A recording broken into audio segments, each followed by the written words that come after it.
Once my teacher asked me to spell out the word family. I got up and I spelled it out. Family. As soon as I spelled it out, I hear my classmates laughing in the background, and I hear my teacher say, "No, Zishan, that's not how you spell family. You spelled it wrong."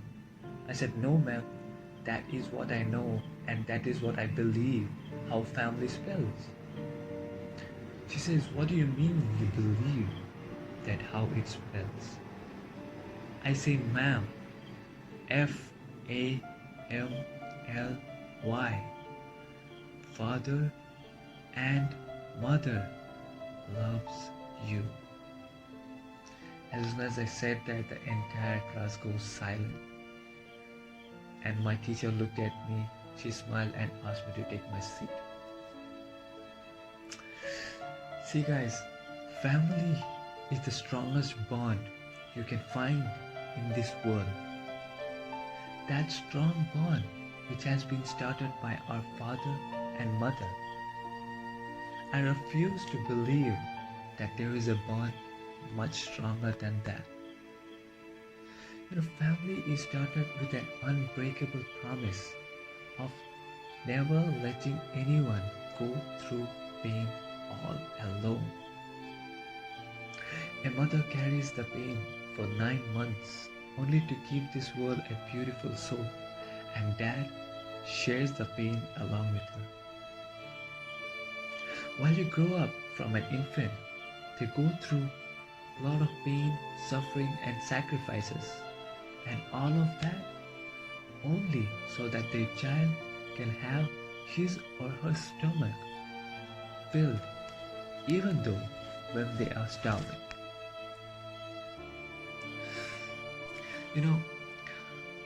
I remember when my mom had delivered her second baby, my little brother, my father used to make sure that all 3 of us are fed.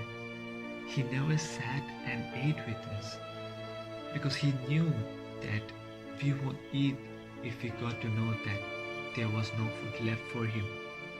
Here's when I know that mothers are beautiful souls because they can look right through us.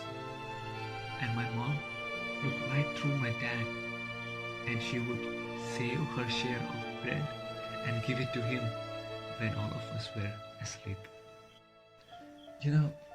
Growing up in my childhood, I have spent very less time with my father. He just was never home.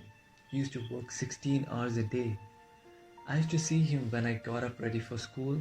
Early in the morning, he would leave me to the bus stop, and then he would go off to his shop. And I never saw him during the night times because he used to come by 11 and sometimes midnight. And my mother would make me and my brother go sleep by 8 p.m. Sometimes I used to wake up in between sleep and I used to watch my mother look at the door, waiting for a knock at the door, because sometimes my father would come home very late and sometimes it was raining so much and she was scared that my father might not make it home. And when we used to travel back to Kashmir from Kerala, my dad always used to carry newspaper. I was so curious once, and we had just 2 seats reserved in the sleeper. In the daytime, we used to adjust we used to adjust, all 4 of us would adjust. But when the night time comes, one of the berth would be taken by me and my brother, and the other will be taken by my mom. My heart used to break every single time when I saw my father lay 3 newspapers on the floor, and he used to sleep on the floor over there. And it was a 3.5-day journey from Kerala to Jammu. My parents made sure that even though we had very limited facilities, their kids were always fed and they had a good sleep. Saddest day of my life when I heard my dad telling my mom that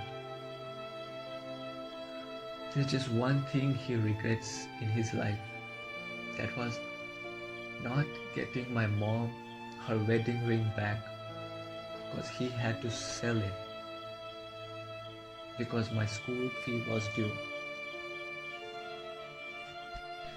Today, I'm doing my post-graduation in Masters in Business Administration at the cost of my dad's sleepless night, blood and sweat. He turned 49 this January 1st and he still earns for the family. You know, guys, our parents have done the greatest of sacrifices for us. We all have our dreams to be successful.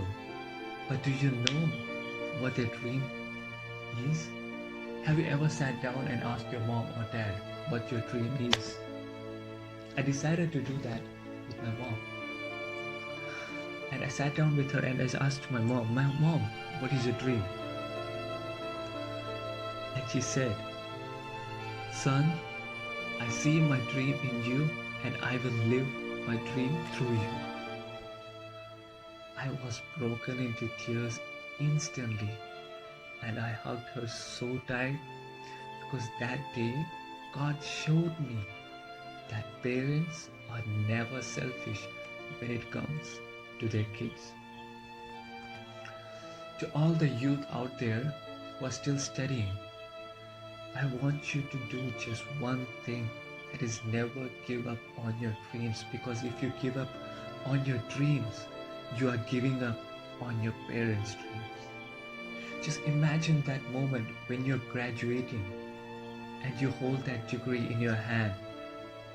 Trust me, when you're taking that degree from your professor on your convocation ceremony, among the crowd, there will be two beautiful souls looking at you with tears rolling down their eyes, thinking that they made the best choices. And you would be looking down at your parents with tears and your smile that speaks out loud right at them that all your sacrifices did not go in vain. You took care of me. Now sit back and relax. Let me take care of you.